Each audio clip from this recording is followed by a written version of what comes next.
प्रश्न संख्या 2 क्या है कि एक क्रिकेट का कोच है, वह 3 बल्ले और 6 गेंदे 3900 रुपये में खरीदता है। पहली शर्त में वो इस प्रकार से कहता है। तो हमें पहले सही सही प्रश्न के अच्छी तरह से जानकारी होनी चाहिए, प्रश्न को हमें बार बार पढ़ना चाहिए। उसके बाद में 1 बल्ला और 3 गेंदे खरीदता है। उसी प्रकार का बल्ला है, उसी प्रकार की गेंद है और वो 1300 रुपये में खरीदता है। तो हमें 2 यहाँ सूचनाएं सही सही जानकारी प्राप्त हो रही है, 2 बार वो कार्य करता है। तो हम इसका मतलब हुआ यहाँ पर हमें 2 रेखिक समीकरण प्राप्त हो गए। तो देखते हैं, माना एक बल्ले का मूल्य, हमने एक बल्ले का मूल्य क्या मान लिया x है। तो बल्ले कितने खरीदे थे? 3 बल्ले खरीदे थे, 3, तो उसका मूल्य क्या होगा? 3x होगा। इसी प्रकार से माना एक गेंद का मूल्य क्या है? हमने मान लिया उसका मूल्य y है। अब गेंदें हमने 6 खरीदी थी, कितनी? 6 गेंद खरीदी है, तो 6 गेंदों का मूल्य क्या होगा? 6y। अब प्रश्नानुसार कोच क्या करता है?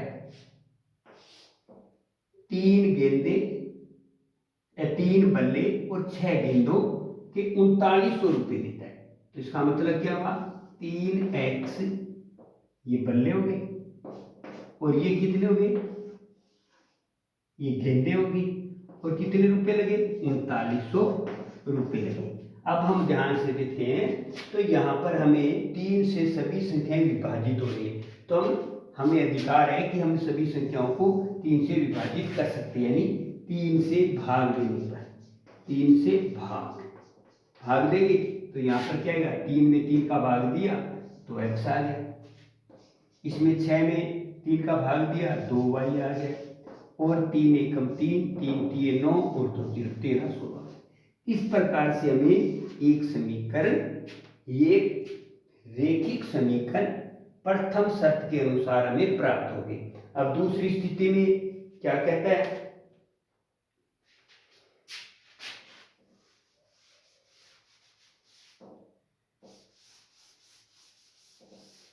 दूसरी स्थिति में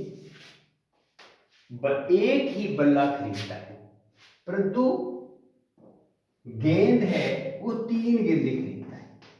कितनी? 3 गेंदें खरीदता है। 3 गेंदों का मूल्य क्या होगा?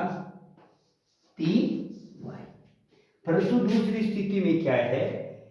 एक बल्ला और 3 गेंदों का मूल्य क्या है? 1300 रुपये देता है। ये दूसरी शर्त है उसकी। इस प्रकार से हमें यह द्वितीय समीकरण द्वितीय रेखिक समीकरण हमें प्राप्त हो गए।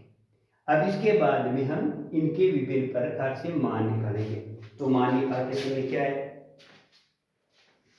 हम लिखेंगे दोनों समीकरणों को दोनों तरफ ले रहे हैं।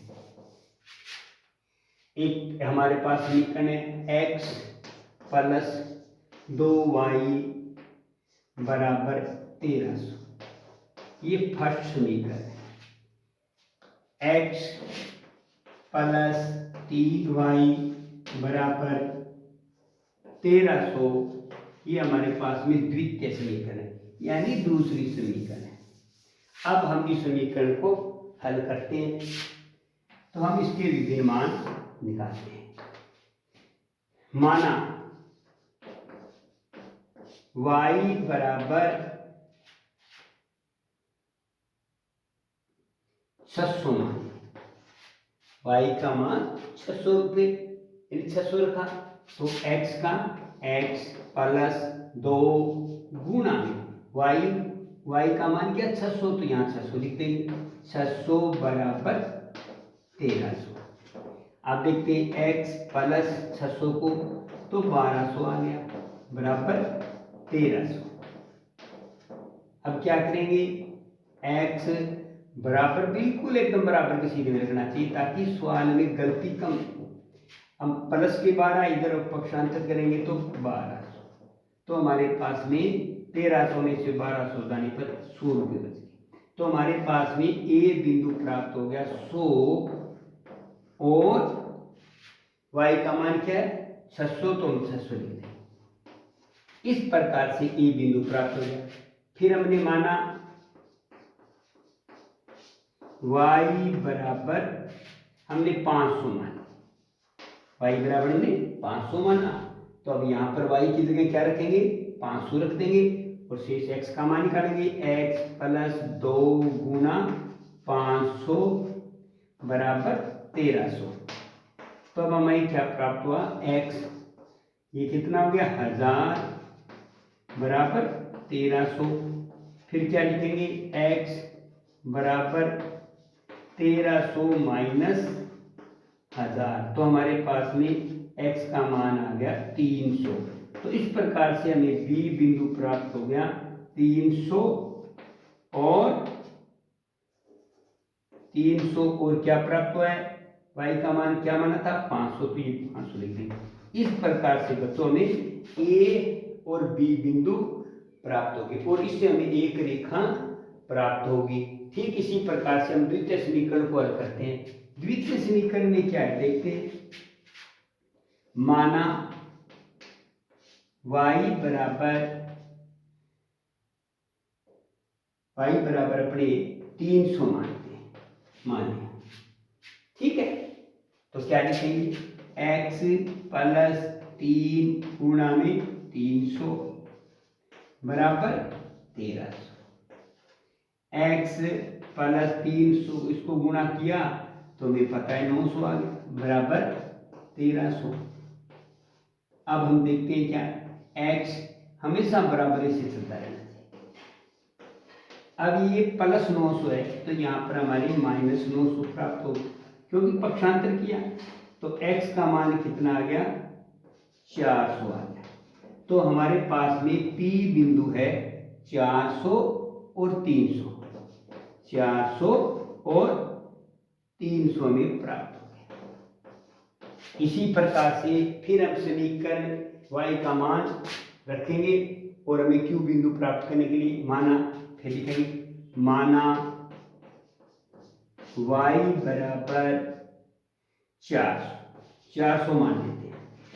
y बराबर क्या मान लिया 400 मान लिया, तो हम जहां y हमें है द्वितीय समीकरण में वहां पर हम 400 लिख देंगे। x प्लस 3 गुणा में 400 बराबर 1300।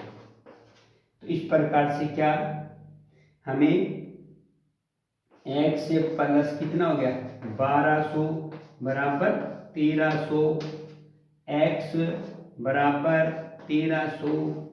अब पक्षांतर करेंगे तो ये माइनस के आ गया इधर और x की वैल्यू कितनी आ गई 100 आ गया। तो हमारे पास में q बिंदु है 100 और 400 प्राप्त हो गया। इस प्रकार से हमें यह इस सवाल के दो बिंदु a और b, इस तरफ p और q, इस प्रकार से हमें सभी बच्चों को इस प्रकार से ढंग से करना चाहिए। जैसे एग्जामिनर चेक करने वाला हो तो बिल्कुल ऐसे स्टेप वाइज जैसे ध्यान से गुण लगाता चले और बिल्कुल एक स्टेप वाइज अपने काम होना चाहिए। अब अपने आगे इसको कैसे और करेंगे, अभी ज्यामितीय संरचना के बारे में और हमें करना है। तो हम देखते हैं x और y ऐसे लिखेंगे और फिर हमें इस प्रकार से एक वर्ग बनाएंगे। वर्ग में हम यहाँ पर क्या लिखेंगे, a बिंदु लिखेंगे, यहाँ b बिंदु लिखेंगे ताकि हमें a का मान क्या है 100 और 600, तो यहाँ लिख देंगे 100 और यहाँ लिख देंगे 600, ठीक है। यहाँ 300 500 तो यहाँ लिखेंगे 300 और 500 लिखा, ये हमें एक रेखा प्राप्त होगी।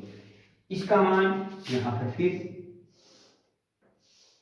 क्या प्राप्त हो गया, x लिखेंगे और y लिखेंगे। तो 400 300 पी बिंदु या पी लिखेंगे तो 400 और 300 और क्यू बिंदु का मान क्या है 100 और 400 तो यहाँ लिखेंगे 100 और 400।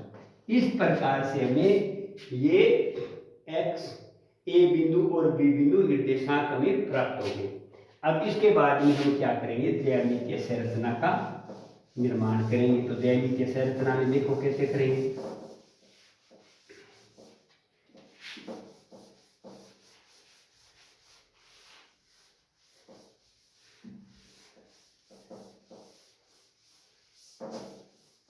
अब देखते हैं हम, तो हमें सभी मान है प्लस के सभी प्लस के, तो हमें हमेशा इसको इस प्रकार से हमें इसको यहाँ से ऐसे बनाना है ताकि, और इसको यहाँ से ऐसे भी कर सकते हैं। ठीक है, जैसे ग्राफ है, ग्राफ में यहाँ पर अपन 0, इस तरफ क्या होते हैं माइनस के होते हैं और इस तरफ प्लस के होते हैं x के मान। तो इस प्रकार से ये ग्राफ का एक काल्पनिक चित्र बनाया जा रहा है। +1 +2 +3 +4 +5 +6 +7 +8 +9 x और x डैश, ये x हो गया, ये y और y डैश x हो गया। यहाँ पर +1 +2 +3 +4 +5 +6 +7 +8 +9 इस प्रकार से। अब हमें ग्राफ पे मानने x है ये, इस पर तो लिखेंगे x अक्ष पर 1 सेमी या 1 वर्ग सेमी मान सकते हैं। 1 सेमी है ये, 1 सेमी के बराबर अपने मान लिए 100 रुपये। y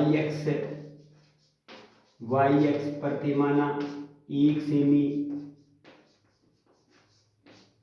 ये x पर था और ये y x पर है, तो 1 सेमी बराबर क्या मान ले 100 रुपये मान लेते हैं। अब देखते हैं x पर ये कहता है 100, ठीक है ना, इसका मतलब 100 में 100 का भाग देंगे तो हमें क्या आएगा 1 आएगा, इसका मतलब 1 कदम चलेंगे, ये 1 कदम हो गया।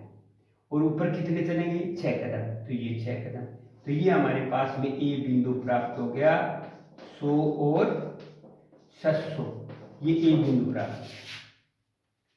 बाद में क्या कह रहा है x पर 3 कदम, ये रहा 3 कदम, यानी अपने इसे 100 से भाग देंगे तो 3 प्राप्त होगा, तो 3 कदम, ये रहा 3 कदम, और ऊपर की तरफ 5 कदम, तो 1 2 3 4 5 है। तो इस प्रकार से हम बी बिंदु हमें प्राप्त हो गया, क्या प्राप्त हो गया 300 और 500 या 5 भी लिख सकते हैं, इसमें अपने इसको व्यक्त कर सकते हैं। इसके बाद में हम स्केल की सहायता से, यानी स्केल लेकर के और उसकी सहायता से हमें इसको मिला देंगे। इस प्रकार से ये स्केल है, मान लें स्केल से अपने ऐसे इसको व्यक्त करें तो हमें एक एक से रेखा प्राप्त होगी। तो रेखा, ठीक है ना, ये कौन सी रेखा है, x + 2y = 1300, इस रेखा को ये व्यक्त करता है।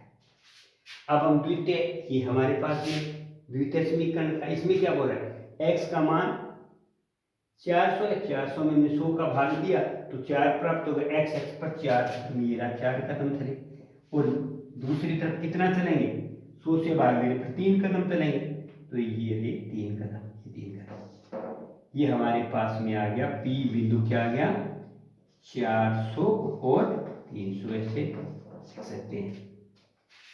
इसके बाद में x का मान 100, 1 कदम, 1 कदम, और ऊपर कितने 4 कदम, ये रहा 4 कदम।